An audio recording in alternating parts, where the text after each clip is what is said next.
ভাটপাড়া পৌরসভার chairman relief ফান্ডের টাকায় বেনিয়মের অভিযোগে এবার রাজ্য পুলিশের গোয়েন্দা সদর দপ্তর ভবানী ভবনে তলব করা হলো ব্যারাকপুরের প্রাক্তন সাংসদ তথা তৎকালীন পৌরসভা চেয়ারম্যান অর্জুন সিং গোয়েন্দা। তলবের পরেই আজ জগদ্দলে নিজের বাসভবন থেকে ভবানী ভবনের উদ্দেশ্যে রওনা দিলেন বিজেপি নেতা অর্জুন সিং।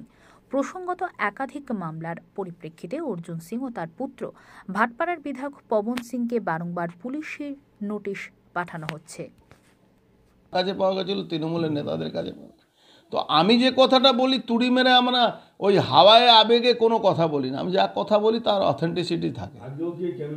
সে জানি না, সেটা বলতে পারবো না, কিন্তু আমি সবসময় প্রিকশন নিয়ে থাকি। আমি প্রিকশন নিয়েই থাকি। কি কি প্রিকশন নিয়ে যাচ্ছেন আজকে সেটা সব তো বলা যাবে না, কি প্রিকশন নিয়ে থাকতে হয়। ও আছে, কিছু আছে যেটা আমাদেরকে ডক্টর প্রেসক্রাইব করে রেখেছে, ওগুলো করে যেতে হয় আমাদেরকে।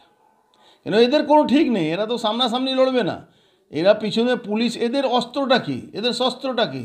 এদের শস্ত্র হলো পুলিশ। আর পুলিশ আর গুন্ডাদেরকে বলছে তোমরা মেরে দাও, 2-3 দিন হাল্লা হবে, তারপরে হবে। এই তো লোকটা মারা গেল না, দেখলেন না? ওই মালদায় কাউন্সিলর মারা গেল। বড় মাথা সবাই বলছে, বড় মাথাটা কেউ বলছে না। বড় মাথা তো এখানে একজনই আছেন, তিনি সবটাই চালাচ্ছেন। তো বড় মাথা তো উনিই হতে পারেন। তা বড় মাথাটা কে? সবাই বলছে নাকি বড় মাথা? যিনি যার স্বামী মারা গেছেন তিনিও বলছেন বড় মাথা, ওখানে কৃষ্ণেন্দুও বলছে বড় মাথা, ওখানে তৃণমূলের প্রত্যেকটা নেতাই বলছে বড় মাথা। বাট হুই ইজ বড় মাথা? এই তিওয়ারিটা কি বড় মাথা? ওটা বলি পাঠা হলো, মুরগি হলো। ওর কাছে 50 লাখ টাকা দেওয়ার ক্ষমতা আছে? 50 লাখ টাকা দিয়ে খুন করাচ্ছে ওই তিওয়ারি যাকে ধরেছে। ওটা কাউকে বলি পাঠা করতে হবে, ওকে বলে দেওয়া হয়েছে তোমাকে ঢোকালাম, 2 মাসের মধ্যে তুমি বেরিয়ে যাবে, যেরকম অজয় প্রসাদ বেরিয়ে গেল। ঠিক ওরকমই হবে। আপনি এখন মিডিয়া এখন দেখাচ্ছে ওনার খুনে অমুক লোক ধরা পড়লো, তমুক লোক ধরা পড়লো। লাস্টে যখন বেরোবে তখন কেউ জানে না। অজয় প্রসাদ যখন বেরোচ্ছিল আপনারা কেউ খবর পেয়েছিলেন?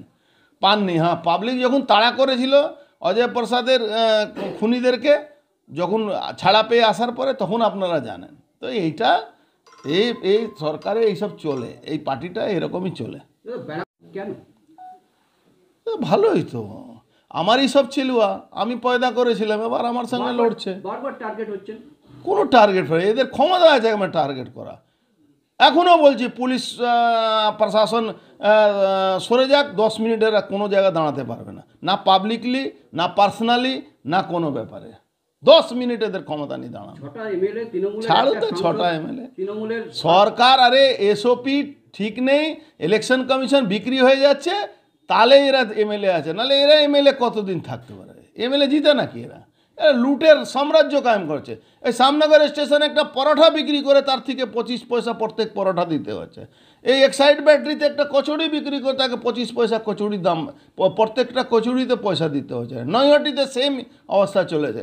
ওই একটা কাউন্সিলর আছে, সে বালি তোলা শুরু করে দিয়েছে, আর এখানে পুলিশ কমিশনার বসে বসে ওখানে তামাশা দেখে।